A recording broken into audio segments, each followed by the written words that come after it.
Mateus, capítulo 1. Teremos uma palavra hoje muito especial. Glória a Deus. Quando chega essas datas, Natal, Páscoa, Dia das Mães, Dia dos Pais, essas datas assim que eu geralmente faço mensagens temáticas, é um desafio para mim, para não ser repetitivo, porque eu ministro de manhã e à noite no domingo, né? Então, por exemplo, hoje à noite eu vou falar do Natal à noite também. Agora cedo e à noite. Então são dois textos diferentes, são duas teologias diferentes, são duas ideias diferentes. E não pode ser repetitivo, né? Porque às vezes a pessoa vem nos dois horários, ou então acaba que acompanha depois pelas redes sociais, pela internet. Daí não pregam a mesma coisa. Então é um desafio pregar o mesmo tema nos dois horários. Mas vamos lá, vamos tentar.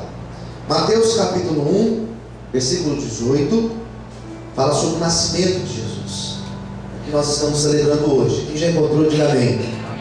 Versículo 18. Olha, nascimento de Jesus Cristo foi assim: estando Maria, sua mãe, desposada com José, antes que se ajuntarem, achou-se ter concebido o Espírito Santo.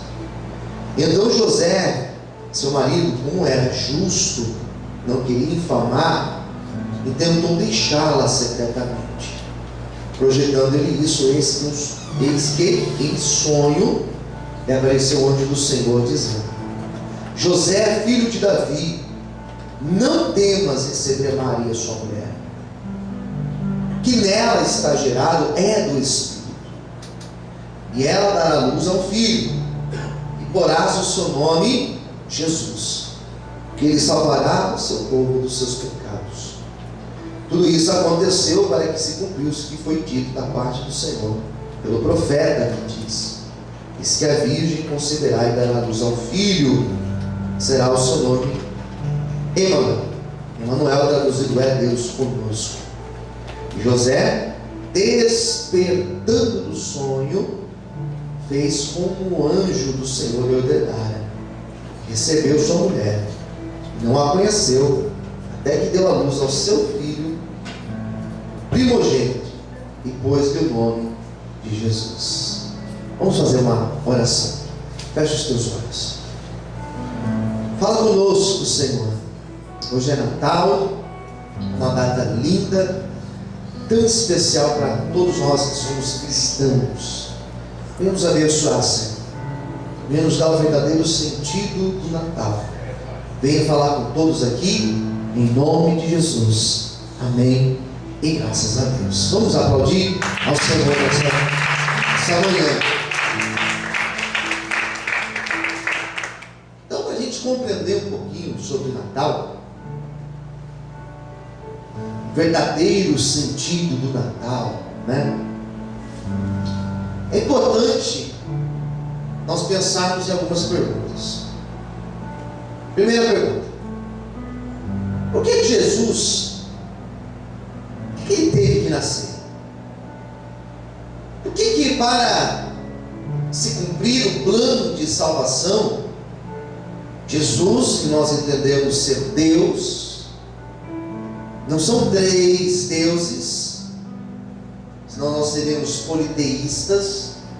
Acreditamos em um Deus que é trino, um Deus que ao mesmo tempo que ele é Deus, ele também é Pai, Filho e Espírito Santo.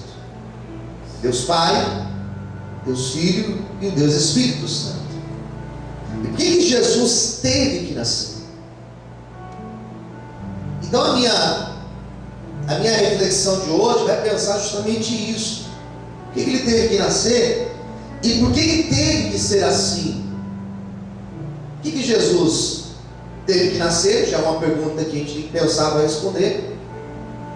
Porque o plano de salvação se deu ao nascer de Cristo. Não poderia salvar a humanidade sem ter nascido como homem. E a segunda questão é: e por que foi desse jeito? Quem foi a virgem? que teve a Virgem? Por que teve o Espírito Santo?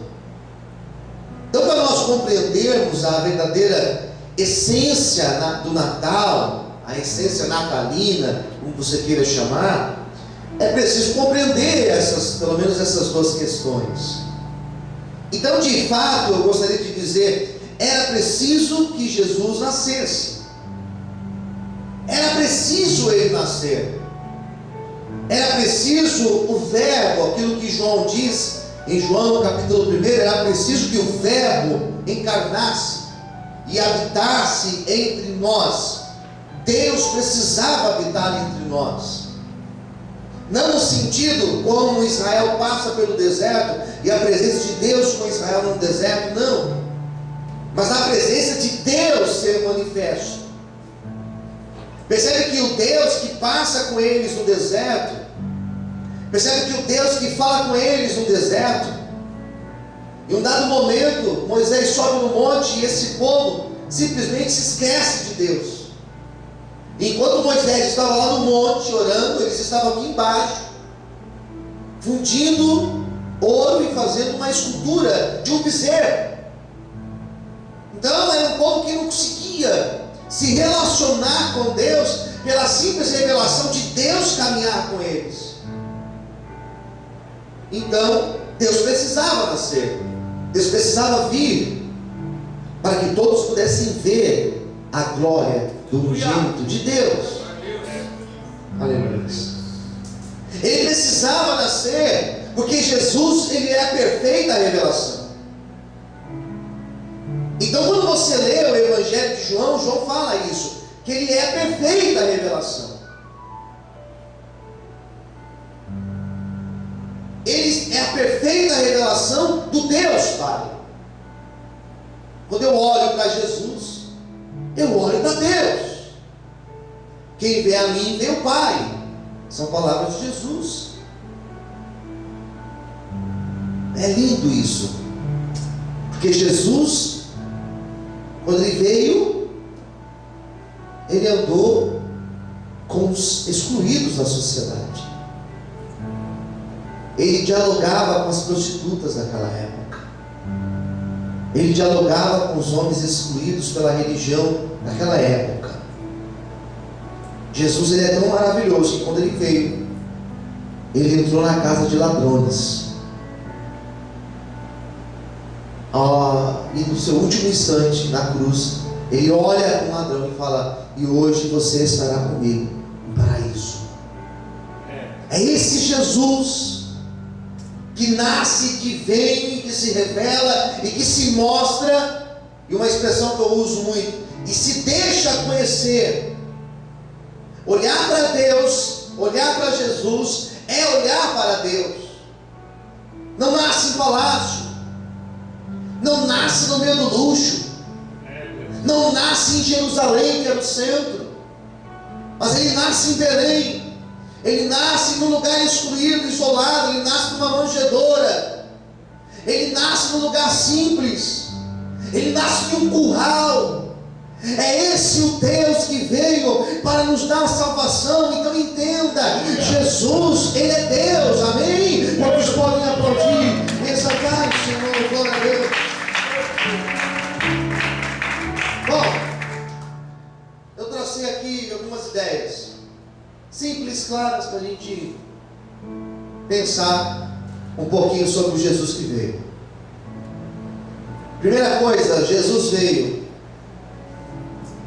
para ele assumir o papel fundamental do sacerdote.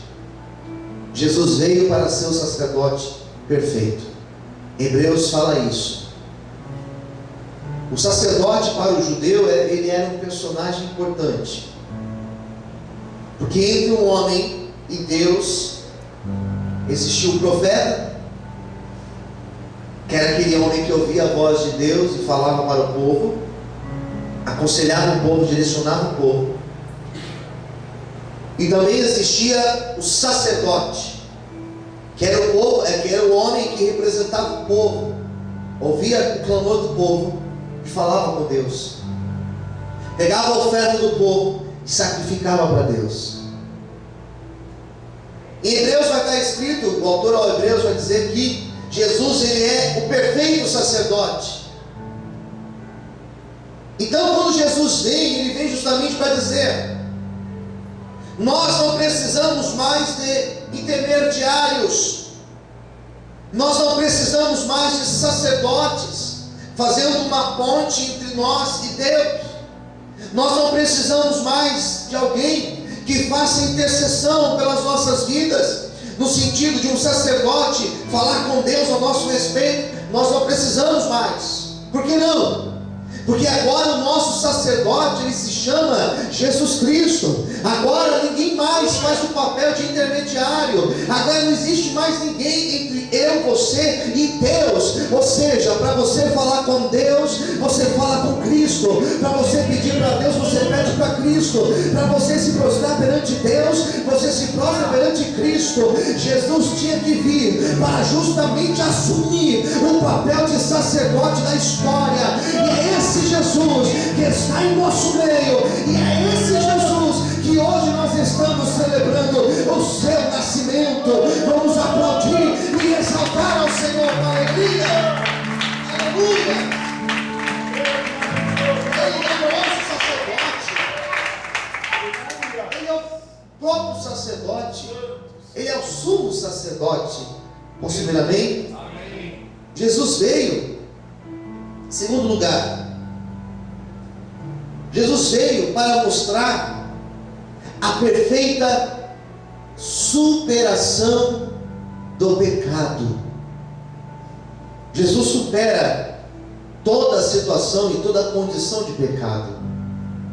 Salmo 51 vai dizer: fui gerado em pecado, pecado me concebeu a minha mãe. Salmo 51 fala isso. Pastor, por que Jesus nasce de uma virgem? Ele nasce de uma virgem. Primeiro, algumas pessoas já me perguntaram isso. Por que não foi de uma relação normal? Que era preciso mostrar que Jesus, ele era humano, ele não era de uma outra matéria diferente, por isso que ele nasceu de uma mulher. E por que ele tinha que ser pelo Espírito Santo? Para mostrar a sua ligação com o Pai. Quem entendeu, diga amém. Por isso. E não apenas isso, mas ele nasce de uma mulher para mostrar que ele tem a mesma condição, a mesma estrutura, mesmo físico que eu tenho, que você também tem. Jesus, sendo homem, como eu e você, ele supera toda a condição de pecado. Se ele fosse apenas Espírito, apenas Deus, digamos assim, no sentido de físico e espírito, seria fácil superar o pecado. Mas ele era homem como eu e você, e ele supera o pecado. Quem entendeu, diga amém. O pecado não teve acesso a ele. Temos condição plena de superar o pecado. Temos. O interessante é que Jesus, ele vem e ele cumpre a lei. Porque a lei exigia uma postura do homem, da mulher, uma postura perfeita. E ninguém conseguia cumprir a lei de forma perfeita, porque todos nós somos falhos. Posso ouvir amém? Todos nós. Daí vem Jesus, e ele cumpre toda a lei. E justamente para mostrar: eu estou acima da lei. Ele vem justamente para mostrar que ele é um exemplo de superar o pecado. E pecado que tão de perto nos rodeia, e pecado que de forma tão cruel nos afasta da presença de Deus. Paulo certa vez disse que o mal que eu não quero fazer, eu faço. E todos os dias eu faço com aquilo que eu não quero. Como é difícil não pecar. Como é difícil se manter perfeito na presença de Deus. É difícil. Mas Jesus mostra que ele venceu o pecado. Se Ele venceu o pecado, se Ele venceu o mundo, Ele também nos dá a condição de vencer qualquer situação de pecado. Por isso, se hoje existe algo que tem te atormentado, se existe hoje uma situação de pecado que tem te afastado de Deus, Jesus vai te ajudar a você superar isso, amém? Você pode aplaudir e exaltar a Deus com alegria, aleluia! Aplauda o Senhor nessa manhã. Por que Jesus nasce? Por que teve que ser assim? Entender o Natal é você entender o sentido de Páscoa também. Por quê? Porque Jesus nasce para morrer. Repita comigo: Jesus nasce para morrer. Ele diz: ele nasce para morrer. Ele não nasceu para ficar aqui. Já pensou? Já pensou Jesus hoje? Quantos anos ele teria? 2000 anos quase. Imagine só, ele com 2000 anos. Imagina a loucura que ia ser, velhinho. Não. Ele nasce para morrer. E por que ele morre? Ele morre. Ele nasce e morre para mostrar que Ele é o nosso acesso a Deus. Ele é o perdão dos nossos pecados. O que acontecia quando alguém pecava no Antigo Testamento? Quando alguém pecava no Antigo Testamento, se pegava um cordeiro, levava para o sacerdote. Escuta, lá no templo, o sacerdote pegava, colocava no altar, sacrificava esse animal, e o sangue desse sacrifício, o sangue desse cordeiro, depois daquele cordeiro sendo queimado, a fumaça que subia, o sangue que escorria, representava o perdão do pecado daquela pessoa e da sua casa. Então todos os anos, diz a Bíblia, que ele subia no templo para sacrificar, para pedir perdão pelos seus pecados. Pastor, por que hoje nós não sacrificamos mais? Por que hoje não tem cordeiro aqui? Por que hoje não tem sangue? Não tem fumaça do cordeiro subindo? Por quê? Porque Jesus, quando Ele se entrega na cruz, Jesus não foi morto, Ele se entrega na cruz. Quando Ele morre na cruz, Ele morre como o cordeiro perfeito. Ou seja, Jesus, além de ser o sacerdote, Ele também era o próprio sacrifício. E por que Jesus morre na cruz? Ele morre para perdão dos nossos pecados. Ele morre para nos garantir a nossa relação com Deus. Ele morre para nos garantir o plano da salvação.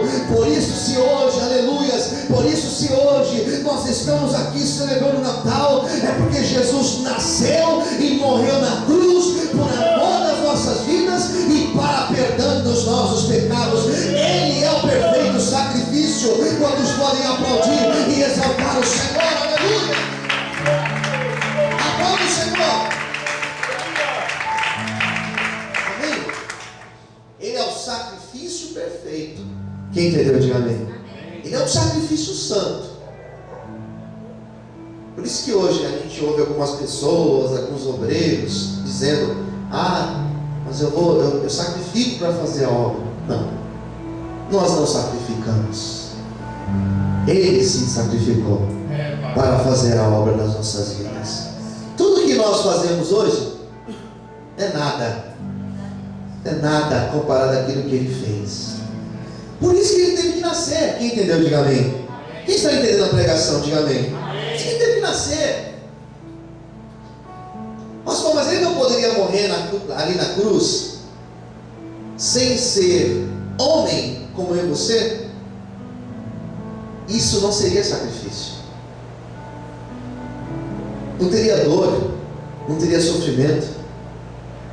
Amigo, amiga, Jesus teve fome, sede, frio, sentiu dor. ficou bravo.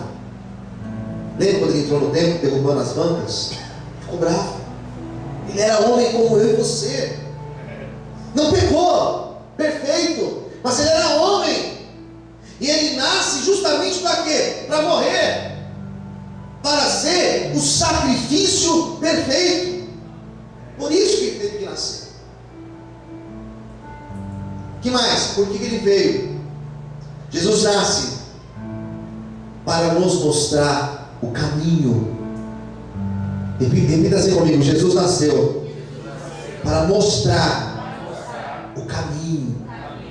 Então algumas pessoas falam assim: não, pastor, mas todos os caminhos levam a Deus. Não. O caminho que leva a Deus se chama Jesus Cristo. Eu sou o caminho, a verdade e a vida. E ninguém vai ao Pai a não ser por mim. Jesus é o caminho. Jesus, ele é o perfeito caminho. O amor é o perfeito caminho, porque Jesus é o amor. Então entenda, Jesus veio para justamente nos mostrar qual é o caminho, qual o caminho que nós devemos ir, qual o caminho que nós devemos percorrer, qual o exemplo ético, moral que nós devemos copiar do Cristo. É por isso que ele nasce, para nos mostrar o caminho, para ser a nossa luz. Por que a Bíblia diz que ele é a luz? Justamente para iluminar o nosso caminho, justamente para nos direcionar a nossa caminhada ao Pai. Se nós queremos ir ao Pai, nós queremos sim ir a Cristo. Se nós queremos ir ao Pai, nós devemos seguir o caminho de Cristo. E é por isso que ele nasceu. E é por isso que ele nasce, irmãos, para nos dar o caminho, para nos dar a direção, para nos dar o acesso até a presença de Deus. Amém. Glória a Deus por isso. Glorifique e exalte ao Senhor nessa manhã. Aleluia. Amém, amado. Em quinto lugar, por que Jesus nasce desse jeito? E foi assim, desse jeito. Qual que é o sentido do verdadeiro Natal? A gente lê tantas frases no Natal, né? Tantos poemas bonitos sobre o Natal, tantas frases bonitas, tantas mensagens bonitas você deve ter recebido de ontem para hoje, pelo WhatsApp, pelo Face, pessoalmente, tanta coisa bonita, cheia de luz e brilhos, e é lindo isso. O verdadeiro sentido do Natal, queridos, é que eu vou encerrar a pregação, é você entender Jesus Cristo. E mais de que entender, é você seguir o exemplo de Jesus. Diga para quem está ao seu lado: siga o exemplo de Jesus. A melhor maneira de nós compreendermos o sentido do Natal é seguir o exemplo de Cristo. E qual é o exemplo de Cristo? O maior exemplo que Cristo nos deixou, ou um dos maiores, para não ser tão generalista, um dos maiores exemplos foi o exemplo de humildade. Se a pessoa não é humilde, ela não é discípulo ou discípula de Cristo. O maior exemplo de Jesus que ele nos deixou foi o exemplo de humildade. Jesus, ele era acessível. Quem entendeu, diga amém. A dor do outro tocava nele. Ele não passava pelo outro caído, ignorava o outro caído, ele estendia a mão. Jesus foi humilde do nascer até o morrer. Onde ele nasceu? Nasceu numa manjedoura, nasceu num curral, queridos, que não pertencia à família dele. Nasceu no meio de um lugar que com certeza gerava fezes de animal. Nasceu num lugar simples, nasceu numa cidade simples. Quando Jesus viveu, ele viveu de maneira simples. Ele era um carpinteiro, não era um homem vaidoso, não era um homem que estava envolvido com o império, com o poder. Quem está entendendo, diga amém. Simples. É esse Jesus que me encanta, é esse Jesus que encantou toda a humanidade, que sendo Deus, ele se esvazia, aquilo que Paulo fala aos Filipenses, ele se esvazia de si mesmo e assume a forma de servo. Não veio para se promover, ele veio para trazer salvação.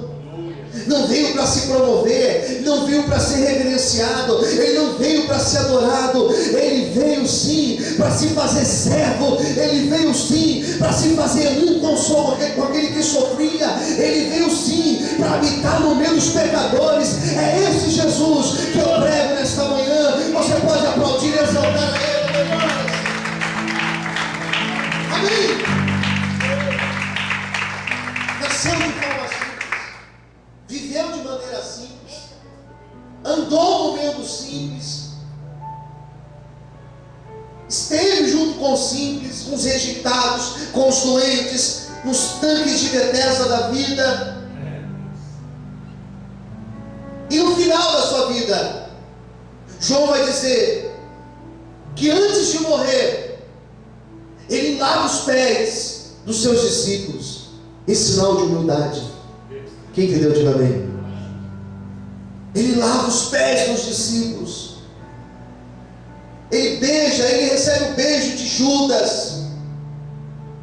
Ele foi simples, ele foi crucificado, poderia dar ordem aos anjos, poderia dizer: Pai, envia um anjo, mas não, ele morre, justamente ele morre na cruz em nosso lugar, queridos. Sinal de humildade. Foi crucificado numa cruz que não era nem dele, foi enterrado no sepulcro que não era dele. Simples. Não usava vestes importantes ou luxuosas, usava vestes simples, comia de forma simples. E esse foi o exemplo que Jesus nos deixou. Quem entende o verdadeiro sentido do Natal é aquele cristão que segue o exemplo de Cristo. Me desculpa, fora isso não é cristianismo. Fora isso é qualquer festa, menos Natal. O exemplo que Jesus deu do seu nascimento, a sua morte, é esse exemplo que nós devemos seguir. Servo. Temos que ser servos. É incrível que hoje em dia a mentalidade de nós cristãos, a mentalidade mudou. Queremos ser servidos, queremos que Deus nos dê, queremos que Deus faça, queremos que as pessoas façam por nós. São poucos que querem servir. Nunca vi tanta escassez de obreiros na obra, nunca vi tanta escassez de obreiros, nunca vi.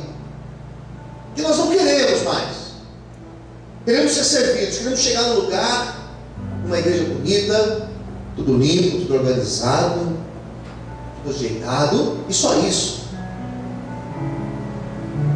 Queremos ser servidos, mas são poucos aqueles que estão dispostos a servir verdadeiramente. Quem entendeu, diga amém. Amém. Queremos ser abençoados, queremos ser presenteados, queremos receber, mas o que nós temos dado? O exemplo que Jesus deixou foi um exemplo de humildade, de ser servo, de serviço. O que é Natal, pastor? Natal é ser servo. Jesus não nasceu para fazer festa. Jesus não nasceu para chegar no dia 25 de dezembro, as pessoas comerem, beberem, trocarem presentes, fazer amigo secreto, comer panetone. Não foi nada disso. Ele nasceu para morrer numa cruz, ele nasceu para morrer no final da linha, ele nasceu para morrer para nos garantir a salvação eterna. É esse o Natal que eu estou pregando nesta manhã. Quantos podem aplaudir e exaltar Jesus? Aleluia! Você pode aplaudir o Senhor? Aleluia! Isso é o Natal. Eu servi o meu irmão, eu servi o meu próximo, eu me doar para o outro. É esse o verdadeiro sentido do Natal. É bonito, porque algumas pessoas nessas datas, e olha, eu aplaudo, acho bacana, nessas datas vão lá, entregam comida na rua. Você sabe que é uma data que eu menos me preocupo em fazer evangelismo nas ruas. Você vai lá fazer entrega e é fila de pessoas fazendo entrega. Põe roupa de Papai Noel, põe gorrinho, entrega o panetone, entrega o brinquedo para a criança. É uma mobilização maravilhosa. Legal. Dia 25 de dezembro. Janeiro. Acabou. Fevereiro. Carnaval? Acabou. Quando que volta tudo de novo? O Natal. Daí volta. O exemplo não é só no Natal, queridos. Quem entendeu, diga amém. Não é só no Natal. O exemplo é no nosso dia a dia, é na nossa vida. Natal não é só no dia 25 de dezembro. Natal é quando nós seguimos o exemplo de Jesus. Jesus nem nasceu no dia 25 de dezembro. Muito provável que nem foi nessa data. Eu nada contra o Natal, comemoro. Mas eu entendo que todos os dias nós temos que promover o Natal. Todos os dias nós temos que promover Jesus Cristo. Amém? Que Deus nos dê graça. Pode aplaudir o Senhor. Que Deus nos dê graça de vivermos o verdadeiro Natal. De ser o verdadeiro Natal. Seja o verdadeiro Natal. Seja o Natal para o teu próximo que não conhece Jesus, não conhece o amor de Deus. Amém, queridos? Quer fazer Natal? Faça todos os dias do ano. Sirva todos os dias do ano. Daí você será um verdadeiro discípulo de Cristo. Senhor, eu quero te seguir. Sério, você quer me seguir? Quero. Vende o que você tem. Reparte com os pobres. Daí você vai ter um tesouro no céu. O que o jovem fez? Isso não dá para mim. É muito difícil para mim. Ele não entendeu o Natal, queridos. Nunca mais se ouviu falar desse jovem. Hoje em dia nós temos a oportunidade de servir e de ser o Natal todos os dias. Que nós possamos abraçar essa oportunidade. Amém? Você pode aplaudir mais uma vez a Jesus? O verdadeiro dono do Natal, o verdadeiro Natal. Vamos orar? Ficar em pé, queridos. Vamos fazer uma oração. Fechar os nossos olhos agora. Glória a Deus. Aleluias. Vamos orar. Soberano Deus eterno, Pai. Obrigado, Senhor, por esta palavra, meu Pai.